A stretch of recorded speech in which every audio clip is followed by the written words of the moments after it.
Dear student, my self Rajkumar Sharma. देखिए, last lecture में हमने 11th अकाउंटेंसी की कुछ बेसिक्स टर्म्स हमने की थी कि अकाउंट्स की क्यों हमें ज़रूरत है, क्यों हम अकाउंटिंग करते हैं और क्या अकाउंटिंग के ऐसे की कॉन्सेप्ट हैं, की टर्म्स हैं जो अकाउंट्स में बार बार यूज़ होनी है। तो लास्ट वीडियो में हमने पढ़ा था कुछ अराउंड 15 टर्म्स हमने की थी और आज उसी को हम कंटिन्यू करेंगे नेक्स्ट टर्म्स जो है, क्योंकि एक बार अगर अकाउंटिंग टर्म्स आपको बहुत अच्छे से क्लियर हो जाती हैं तो आपको अकाउंट्स में कहीं पे भी कोई दिक्कत नहीं आएगी, क्योंकि बार बार यूज होने वाली टर्म्स हैं ये। तो नेक्स्ट टर्म है आपकी टर्म्स नंबर 16, एसेट्स। देखिए, एसेट्स क्या होता है ये मैंने पहले भी आपको बताया था। एसेट्स है जो कुछ बिजनेसमैन के पास उसका अपना है, वो उसकी एसेट्स है। लेकिन as per accounting terms assets के कुछ टाइप्स हैं। एसेट्स का सबसे पहला टाइप है आपका नॉन करंट एसेट, जिसको हम फिक्स एसेट्स भी बोलते हैं। नॉन करंट एसेट्स और फिक्स एसेट्स। एसेट्स का जो फर्स्ट पार्ट है आपका, that is non current assets और फिक्स एसेट्स। अब देखिए, नॉन करंट एसेट और फिक्स एसेट क्या होती है? The assets which are purchased not for the purpose of sale. The assets which is purchased not for the purpose of sale and held for long time. यानी ऐसी asset जो हमने एक लंबे टाइम के लिए रखनी है और हमने उसको बेचने के पर्पज से नहीं खरीदा है, तो that is called fix assets. लेकिन आगे इसके सब पार्ट है फिक्स एसेट्स में भी। फिक्स एसेट्स में एक है आपका टेंजिबल एसेट्स।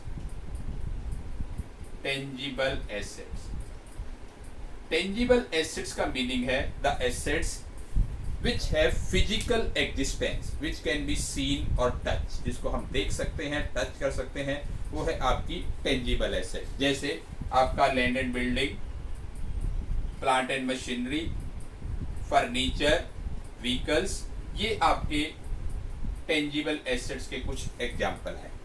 सेकेंड है इसमें आपका intangible assets. Intangible assets.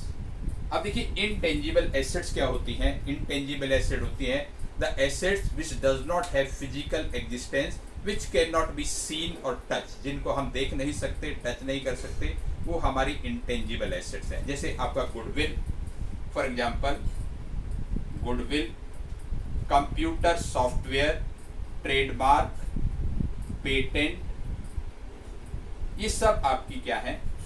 Intangible asset. तो यानी non current asset, fix assets के दो पार्ट हैं, one is tangible asset and other is intangible asset. Tangible जो हम देख सकते हैं, टच कर सकते हैं, जिसका कोई फिजिकल एग्जिस्टेंस है। इनटेंजिबल जिसका कोई फिजिकल एग्जिस्टेंस नहीं है, जिसको हम टच नहीं कर सकते, देख नहीं सकते, और उसके ये एग्जाम्पल हैं। अब देखिए बी पार्ट एसेट्स का। B part is your current asset. Current asset, current assets क्या होती है? The assets which are in cash form, bank form और converted into cash within 1 year. यानी ऐसी एसेट्स जो कैश के फॉर्म में है या बैंक में पैसा जमा है या जिनको हम कैश में कन्वर्ट कर सकते हैं with in 1 year, that is called current assets. For example cash in hand, आपके हाथ में जो कैश है।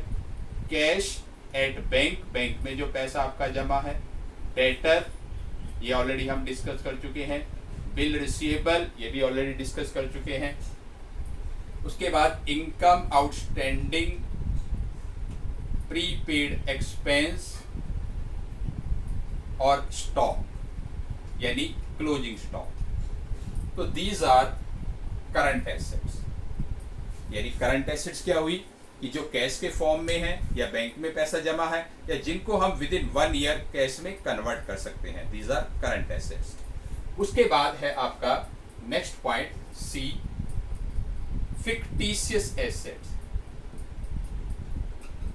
फिक्टिशियस एसेट्स, देखिए फिक्टिशियस एसेट्स कौन सी होती हैं? वो नॉट टेंजिबल होती हैं, नो इंटेंजिबल। टेंजिबल भी नहीं है, इंटेंजिबल भी नहीं है, करंट एसेट भी नहीं है, लेकिन फिर भी एसेट्स हैं, तो होती है आपकी फिक्टिशियस एसेट्स। और फिक्टिशियस एसेट्स कौन सी होती है? ये होती है आपकी deferred revenue expenditure. Deferred revenue expenditure और एडवर्टीजमेंट सस्पेंस के नाम से भी ये लिखा होता है। डेफर्ड रिवेन्यू एक्सपेंडिचर और एडवर्टीजमेंट सस्पेंस अकाउंट। देखिए डेफर्ड रिवेन्यू एक्सपेंडिचर होता क्या है, जैसे हमने अपने बिजनेस के लिए कोई साइन बोर्ड बनवाया एडवर्टीजमेंट के लिए, और साइन बोर्ड जो बनवाया अराउंड उसकी कॉस्ट आई 50,000, लेकिन वो साइन बोर्ड जो है अप्रोक्सीमेटली आपका 5 ईयर चलेगा। तो उस साइन बोर्ड अगर आपका 5 ईयर का अप्रोक्सीमेशन टाइम हमारे पास है, हमने सोचा है कि 5 साल वो चल सकता है, तो उस 50,000 को हम बाइफरकेट कर देते हैं 5 ईयर में। यानी 50,000 का हमने साइन बोर्ड बनवाया और उसको हमने बाइफरकेट कर दिया 5 से, तो डिवाइड यानी 10,000 एवरी ईयर हम एज ए एक्सपेंस बुक करेंगे, और जो रिमेनिंग अमाउंट बचेगी at the end of the year 40,000, that is called fictitious asset. ये आपकी फिक्टिशियस एसेट बन जाएगी एवरी ईयर। फिर नेक्स्ट ईयर 10,000 माइनस हो जाएंगे, तो नेक्स्ट ईयर की बैलेंस शीट में 30,000 आ जाएगा। तो इस तरीके से ये फिक्टिशियस एसेट्स आपकी कैलकुलेट हो जाएगी। अब देखिए बेटा next point number 17 is liabilities. 17 point is liabilities.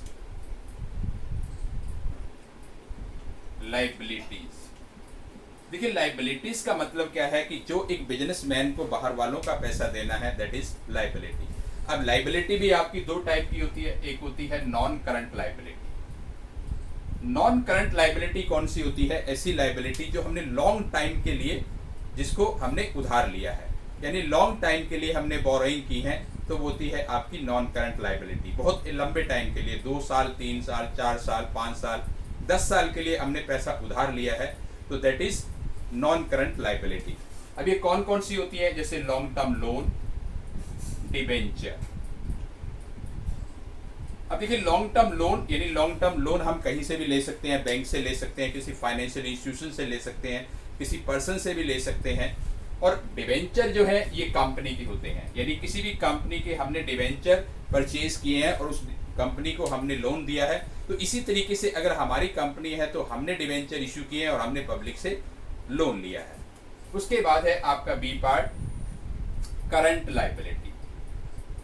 Current liability, देखिए करंट लाइबिलिटी कौन सी होती है? The liability which can be pay within 1 year, जिसको 1 ईयर के अंदर अंदर आपको पेमेंट करनी है, वो है आपकी करंट लाइबिलिटी। जैसे एग्जाम्पल इसका creditor, bills payable, bank overdraft, expense outstanding, ये आपकी करंट लाइबिलिटी है। तो करंट लाइबिलिटी का मतलब हुआ कि ऐसी लाइबिलिटी जिसको हमने विद इन 1 ईयर पे करना ही करना है, तो these are current liability. For example उसमें क्रेडिटर है, आपका बिल्स पेबल है, बैंक ओवरड्राफ्ट है, एक्सपेंस आउटस्टैंडिंग है। उसके बाद आपका नेक्स्ट पॉइंट है number 18, receipt. It's a very very important point, receipt. Receipt का मतलब बिजनेस में पैसा आना, क्योंकि जब तक बिजनेस में पैसा नहीं आएगा किसी भी तरीके से, तो बिजनेस कैसे चलेगा? तो रिसिप्ट का मतलब है किसी भी तरीके से बिजनेस में पैसा आना। अब वो 2 तरीके से बिजनेस में पैसा आता है। देखिए इसमें एक है आपका capital receipt. Capital receipt, capital receipt से बिजनेस में पैसा आता है। कैपिटल रिसिप्ट का मतलब क्या होता है? The receipt which decrease the value of fix assets, investment and increase the value of long term loan is called capital receipt. यानी ऐसी रिसिप्ट जिसकी वजह से किसी फिक्स एसेट्स की वैल्यू कम हो जाती है, इन्वेस्टमेंट की वैल्यू कम हो जाती है, या लोन की वैल्यू इंक्रीज हो जाती है। For example sale of fix assets, जैसे sale of plant and machinery, sale of land and building, sale of furniture, sale of vehicles, taking loan, आपने कहीं से लोन लिया, तो इस तरीके से अगर आपके पास पैसा आता है तो that is your capital receipt. उसके बाद है आपकी revenue receipt. Revenue receipt, revenue receipt का मतलब है कि ऐसी रिसिप्ट जिसकी वजह से ना कभी कोई फिक्स एसेट्स की वैल्यू में चेंज आता, ना इन्वेस्टमेंट की वैल्यू में चेंज आता, ना कोई लोन टेक ओवर किया जाता। यानी ये routine receipt of the business, business की जो रूटीन रिसिप्ट है वो आपकी रिवेन्यू रिसिप्ट होती है। जैसे आपने गुड्स सेल की है, गुड्स को बेचा है, कोई इंटरेस्ट आपको रिसीव हुआ है, कोई कमीशन आपको रिसीव हुआ है, तो दिस टाइप जो रिसिप्ट है, रूटीन रिसिप्ट है, वो होती है आपकी रिवेन्यू रिसिप्ट। उसके बाद है आपका number 19, expenditure. 19 point is expenditure. देखिए एक्सपेंडिचर का मतलब है खर्चा, एक्सपेंस खर्चा. देखिए दो ही मेन चीजें होती हैं बिजनेस में, एक पैसा आना वो आपकी रिसिप्ट है, और एक होता है पैसा जाना यानी आपके एक्सपेंडिचर. तो एक्सपेंडिचर भी यहाँ पे आपके 3 टाइप के हैं. एक इसमें सबसे पहले है आपका कैपिटल एक्सपेंडिचर. Capital expenditure. अब देखिए कैपिटल एक्सपेंडिचर का मतलब क्या हुआ, यानी ऐसे खर्चे जो हमने एक लॉन्ग टाइम के लिए किए हैं. यानी इसमें ये कह सकते हैं the expenditure which increase the value of fixed assets investment and decrease the value of long term loan is called capital expenditure. For example, purchase of fixed asset यानी purchase of land and building, purchase of plant and machinery, purchase of furniture, purchase of vehicles और repayment of loan. यानी इस तरीके से अगर आपका पैसा वापस जाता है तो that is called capital expenditure.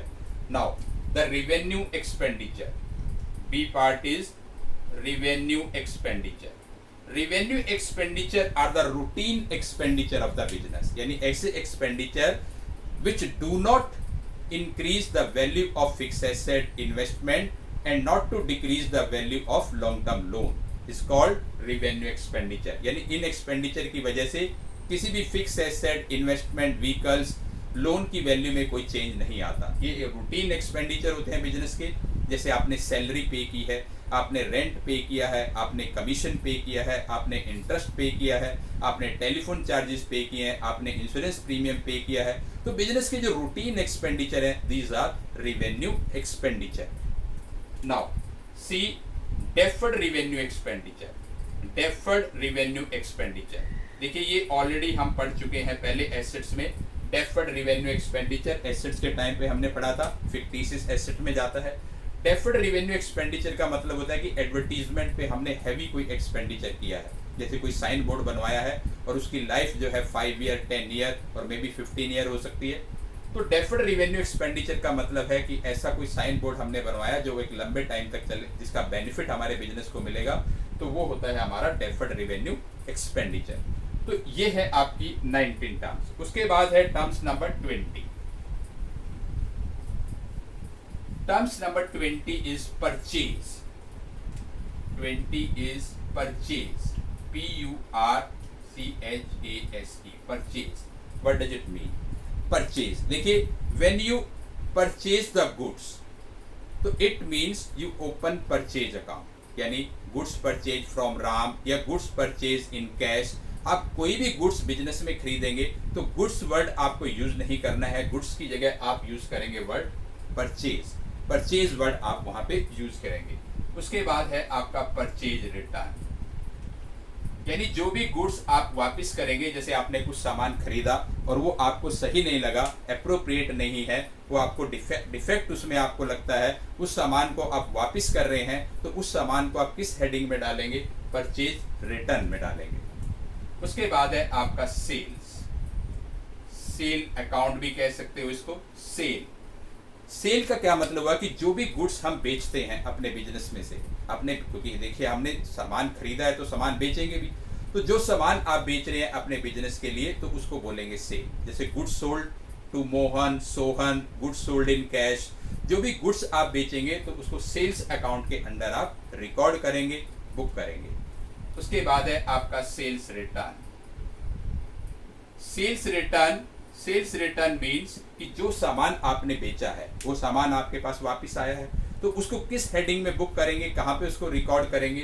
That is your sales return account. यानी उसको सेल्स रिटर्न में आप रिकॉर्ड करेंगे. उसके बाद है आपका 23 point trade receivable. What is trade receivable?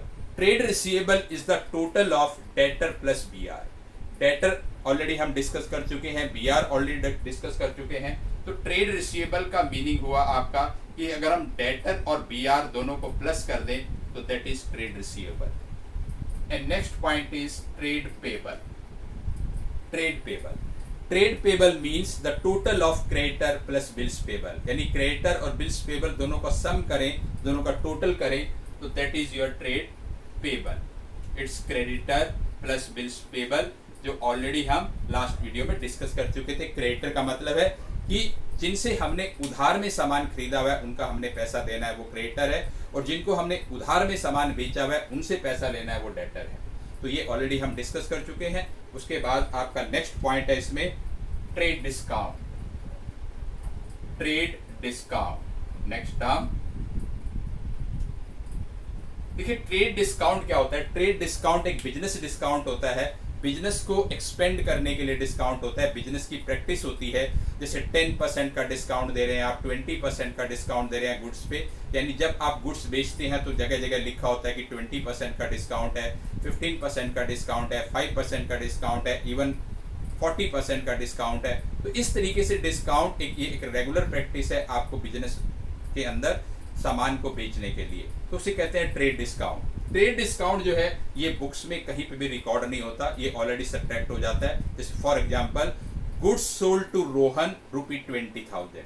Rohan को हमने 20,000 की गुड्स बेची हैं एट 10% ट्रेड डिस्काउंट। देखिए उसको 20,000 की हमने रोहन को गुड्स बेची हैं और जिसपे 10% का ट्रेड डिस्काउंट है, तो इट मींस ये सीधा सब्ट्रैक्ट हो जाएगा 20,000 का 10% 2,000, तो 18,000 की वैल्यू ही हम शो करेंगे, 20,000 वैल्यू हम शो नहीं करेंगे।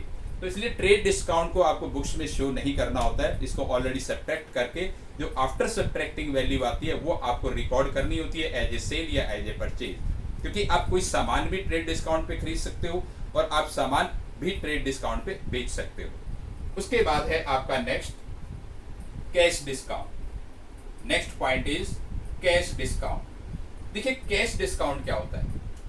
कैश डिस्काउंट, कैश डिस्काउंट का मतलब हुआ आपका कि आपको कोई पेमेंट आनी है या आपने कोई पेमेंट करनी है, उसकी इमीडिएट पेमेंट पे आपको डिस्काउंट मिल रहा है। जैसे माना कि आपने गुड्स परचेज की थी कहीं से उधार में 30,000 की और उसको आप इमीडिएट पे करना चाहते हैं। आपने बोला मैं इसको इमीडिएट पे करना चाहता हूं लेकिन मुझे 10% का कैश डिस्काउंट दिया जाए, तो उसको 10% का जब वो कैश डिस्काउंट देगा तो ये प्रॉपर बुक्स में रिकॉर्ड होगा।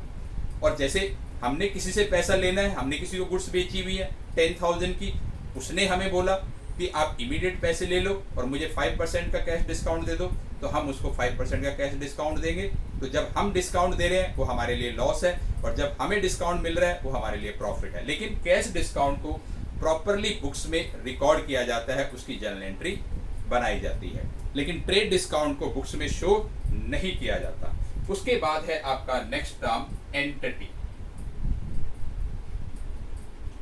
एंटिटी, एंटिटी देखिए क्या है, ये एक इकोनॉमिक यूनिट है। इकोनॉमिक यूनिट, एंटिटी होती है आपकी इकोनॉमिक यूनिट। इकोनॉमिक यूनिट का मतलब है विच परफॉर्म इकोनॉमिक एक्टिविटीज, यानी एंटिटी का मतलब है that is economic unit which perform economic activity. जैसे किसी भी बिजनेस का जो नेम है that is entity. Reliance industry, Maruti उद्योग, टाटा, ये सब जो है एंटिटी कहलाते हैं। यानी कोई भी बिजनेस का जो नेम है, जिस नेम से वो बिजनेस चल रहा है, जो इकोनॉमिक एक्टिविटी कर रहे हैं जिस नाम से, वो आपका एंटिटी इसमें कहलाता है। उसके बाद है आपका सॉल्वेंसी। सॉल्वेंसी, देखिए सॉल्वेंसी का मतलब क्या होता है कि एक बिल्कुल proper business running. Solvency, solvency का मतलब हुआ जब टोटल एसेट्स इक्वल टू और ग्रेटर देन लाइबिलिटी, यानी टोटल एसेट्स आपकी लाइबिलिटी के बराबर है या लाइबिलिटी से ज्यादा है, तो इसका मतलब आप सॉल्वेंट हैं। सॉल्वेंट यानी बिल्कुल आप मजबूत हैं। तो जनरली क्या होता है कि टोटल एसेट लाइबिलिटी के बराबर ही होनी चाहिए, लेकिन कई बार मार्केट प्राइस की वजह से टोटल एसेट्स की वैल्यू बढ़ भी सकती है, लेकिन total asset equal to liability, तो आप सॉल्वेंट हैं यानी सॉल्वेंसी की पोजीशन में है। उसके बाद है आपका इंसॉल्वेंट। इंसॉल्वेंट का मतलब है दिवालिया, बैंकक्रप्ट। अब इंसॉल्वेंट का मतलब क्या हुआ कि जब आपकी टोटल लाइबिलिटी और टोटल एसेट्स, यानी टोटल लाइबिलिटी आपकी ज्यादा है, total liability greater than total asset, यानी total liability greater than total assets. अब आपकी लाइबिलिटी ज्यादा है, एसेट्स कम है, आप बाजार का पैसा नहीं दे पा रहे हो, आप किसी को भी पैसा नहीं दे पा रहे हो, एसेट्स आपकी इनसफिशिएंट है, सफिशिएंट नहीं है, तो आप इंसॉल्वेंसी की पोजीशन में आ जाते हो। जब आप इंसॉल्वेंसी की पोजीशन में आ जाते हो तो इसके लिए आपको प्रॉपर फॉर्मेलिटीज पूरी करनी होती है और कोर्ट से आप बैंकक्रप्ट डिक्लेयर हो जाते हो। बैंकक्रप्ट डिक्लेयर होते ही जो भी आपकी पर्सनल एसेट्स होती हैं वो बेच के आपके जो भी लायबिलिटी जो आपको पे करनी है उनको दे दिया जाता है और you are declared insolvent bankrupt. तो ये बैंकक्रप्ट की पोजीशन होती है। उसके बाद है आपका 30th financial statement.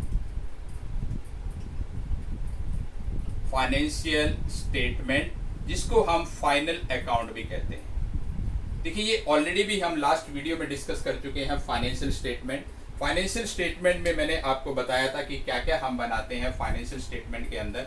Financial statement और क्यों बनाई जाती है फाइनेंशियल स्टेटमेंट, क्योंकि फाइनेंशियल स्टेटमेंट इतना इंपॉर्टेंट टॉपिक है कि जिसके बिना कोई भी बिजनेस जो है वो रन नहीं कर सकता, उसको बनाना ही बनाना होगा फाइनेंशियल स्टेटमेंट। फाइनेंशियल स्टेटमेंट बनाने के लिए देखिए फाइनेंशियल स्टेटमेंट जिसको हम फाइनल अकाउंट भी कहते हैं, इसमें सबसे पहले बनता है आपका ट्रेडिंग अकाउंट, फिर बनता है प्रॉफिट एंड लॉस अकाउंट। ये दोनों कंबाइंड होके भी बन जाते हैं।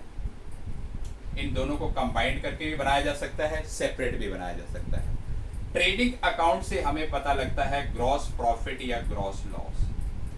ग्रॉस प्रॉफिट हुआ है बिजनेस से या ग्रॉस लॉस हुआ है, ये हमें ट्रेडिंग अकाउंट से पता लगता है। प्रॉफिट एंड लॉस अकाउंट से पता लगता है हमें नेट प्रॉफिट या नेट लॉस, यानी हमें बिजनेस में नेट प्रॉफिट हुआ है या नेट लॉस हुआ है।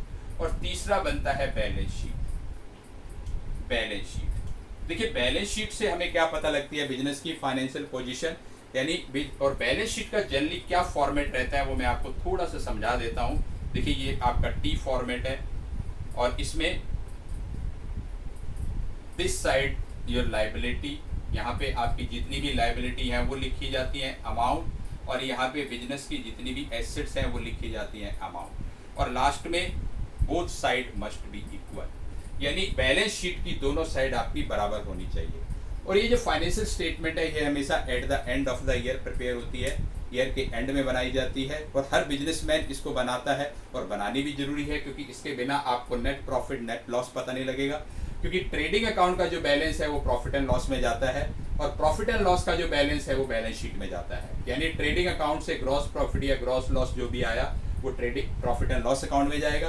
प्रॉफिट एंड लॉस से जो नेट प्रॉफिट या नेट लॉस आया वो आपका बैलेंस शीट में जाएगा। और बैलेंस शीट में कहाँ पे जाता है वो, बैलेंस शीट में लायबिलिटी साइड में हम लिखते हैं कैपिटल, और कैपिटल में प्लस होता है नेट प्रॉफिट, और अगर नेट लॉस है तो वो माइनस होता है। नेट प्रॉफिट प्लस होता है, नेट लॉस माइनस होता है, यानी